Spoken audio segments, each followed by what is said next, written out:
85% of parents worry their kids aren't resilient enough to handle the real world. Screaming matches over homework? Meltdowns at the store? But what if I told you that your instinct to protect your child from every bump and bruise is actually stopping them from becoming strong? Yeah, it's counterintuitive. But today, we're ditching the bubble wrap and learning how to build mental fortitude from the ground up. In the next couple of minutes, you'll discover 5 rock-solid, evidence-based psychological strategies to foster genuine resilience in your children. Forget fake confidence or empty praise. We're diving deep into building a strong inner core, the kind that allows them to bounce back from setbacks, navigate challenges with grace, and ultimately thrive, even when things get tough. Stick around, because by the end, you'll have tools you can implement today to set your kids up for lifelong success. Number 1, embrace discomfort. Resilience is like a muscle. You only build it by pushing it. Our natural instinct is to shield our kids from pain, from frustration, from having to think. But constant comfort prevents them from developing those vital coping mechanisms. Think of it like this. If you never let your kids struggle to lift a weight, they'll never get stronger. Instead of immediately fixing a frustrating puzzle, let your child struggle. Offer gentle guidance. Have you tried turning that piece? But resist the urge to play hero.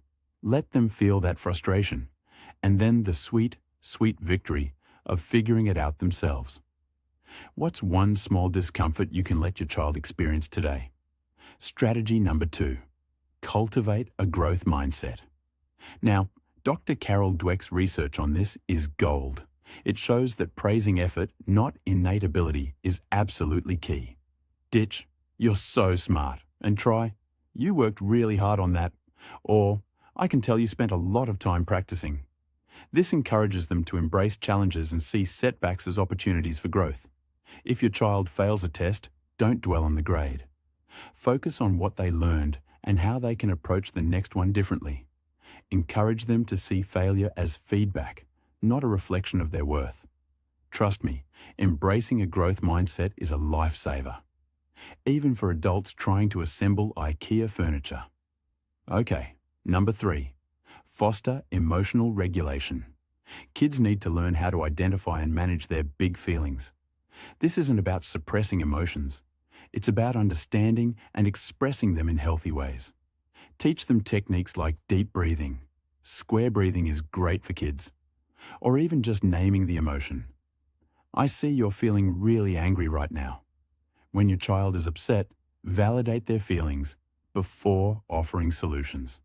I understand you're feeling frustrated because you can't find your favorite toy. Help them label their emotions and explore healthy coping strategies. But here's where it gets interesting. Emotional regulation is contagious. Model healthy emotional responses yourself. If you freak out every time you spill your coffee, guess what your kid's going to do? Number 4, encourage problem-solving skills. Don't always jump in to solve your child's problems. It's hard, I know. Instead, guide them through the problem-solving process. Ask questions like, "What are some possible solutions?" Or, "What are the pros and cons of each option?" Make them do the mental heavy lifting. If your child is struggling with a conflict with a friend, don't automatically take sides.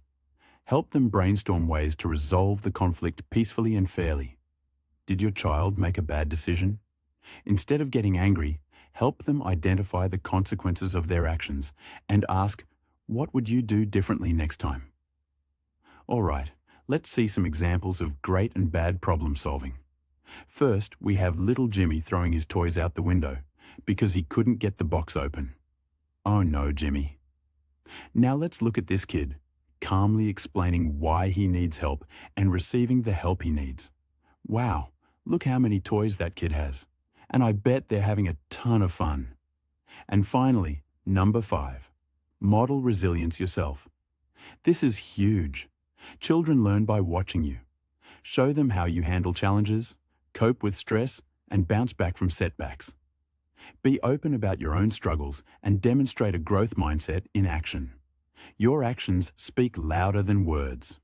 Instead of hiding your own mistakes, share them with your children and explain what you learned from the experience. Show them that it's okay to mess up and that failure is a part of learning. Did you mess up at work today? Tell them about it. This will teach them so much more than a lecture. So remember, embracing discomfort, cultivating a growth mindset, fostering emotional regulation, and encouraging problem solving and modeling resilience are the keys to raising truly resilient humans. You are one step closer to having incredible kids. So do it. We started by asking if protecting children hurts their evolution. Now you know. Yes. Sometimes the most loving thing we can do is let them stumble, learn, and grow stronger on